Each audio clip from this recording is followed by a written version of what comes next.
Breaking Bad Season 1 Episode 1.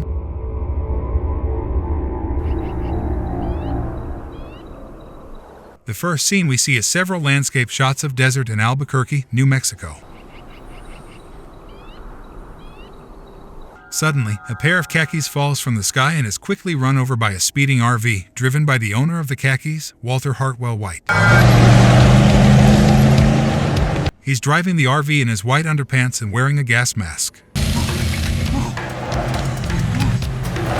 A young man in the passenger seat has a gas mask as well, but appears to be unconscious. In the back, broken glass, liquids, and two more unmoving bodies are careening around. Walter's mask becomes foggy, and he drives off the road and crashes.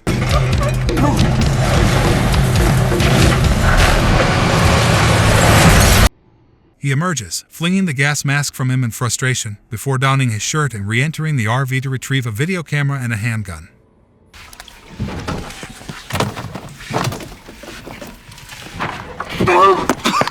He records a tearful message saying goodbye to his family and then stands on the road pointing the pistol toward the sound of oncoming sirens. My name is Walter Hartwell White. I am speaking to my family now.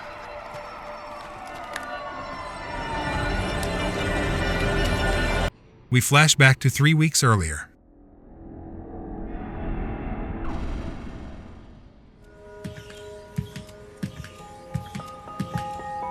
Walter is exercising and staring at a plaque commemorating his contributions to Nobel Prize-winning research. Happy birthday.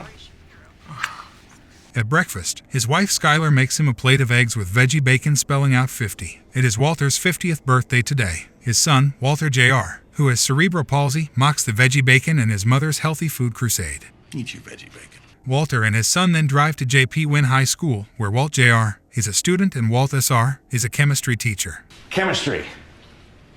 It is the study of what? Walter is also shown working as a car wash cashier, his second job to make ends meet. One of his students happens to spot him wiping down car tires and takes a picture. Humiliated, Hey, Mr. White.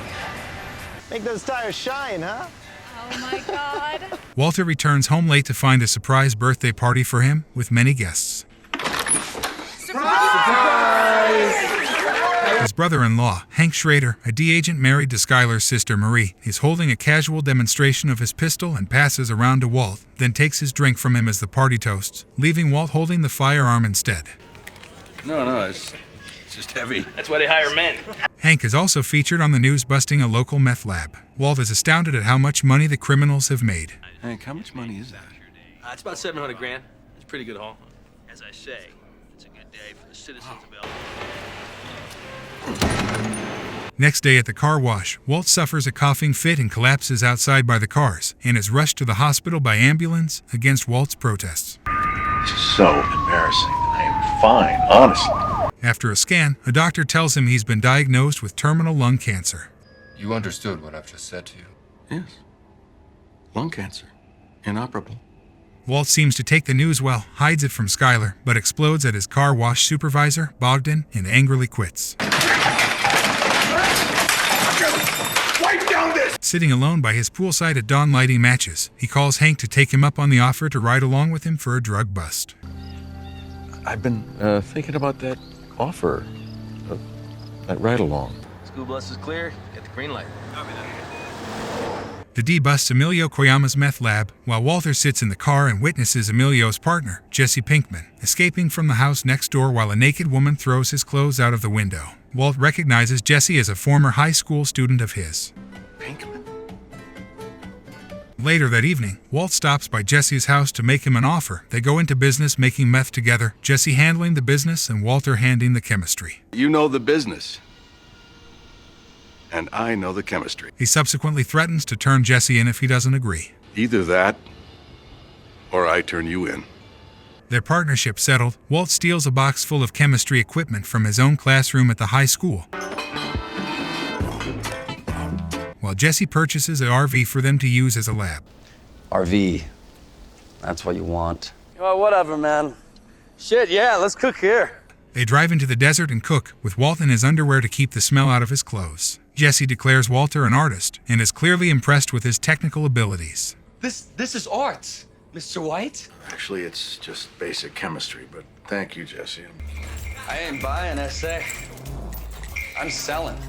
Jesse takes a sample to his distributor Crazy 8, cousin of Emilio. Emilio unexpectedly shows up, out of jail on bail, and falsely accuses Jesse of ratting him out to the cops. The two threaten Jesse and ask where he got his sample.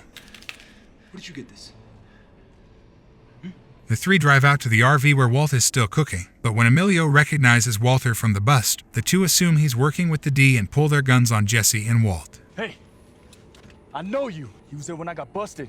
He's with the DEA. No. Run, Mr. White, run! Jesse tries to run away, but falls on a rock and is knocked out as Emilio and Crazy 8 threatens to kill them both. Wait a minute. I'll teach you my recipe.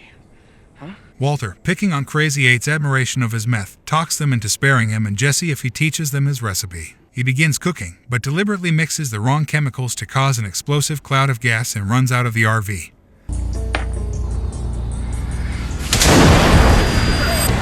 Holding the door shut as the two inside are poisoned. Walter suddenly notices that the desert grass has caught fire from Emilio's stray cigarette butt, and frantically puts gas masks on himself and Jesse before driving off in the poisoned RV. Now we're back at the opening teaser, and Walter is staring down the road menacingly. He suddenly decides not to commit suicide by cop and puts the gun to his head and pulls the trigger, only to discover the safety is on. His efforts to unlock it only result in a misfire into the ground. The siren vehicles emerge and are revealed to be fire trucks, not police cars as Walt had feared, and are merely rushing past to get to the brush fire they left behind. Jesse emerges from the RV, sporting a black eye, as Walter vomits in the middle of the road. We then see Walt drying all of the cash from the botched drug deal in the family dryer, and getting into bed with Skylar, who is concerned about where he's been. Who are you? In response, Walt starts seducing her, turns her around for some very intense glad to be alive sex. Skylar is clearly shocked, asking, "Is that you?" Walt, is that you?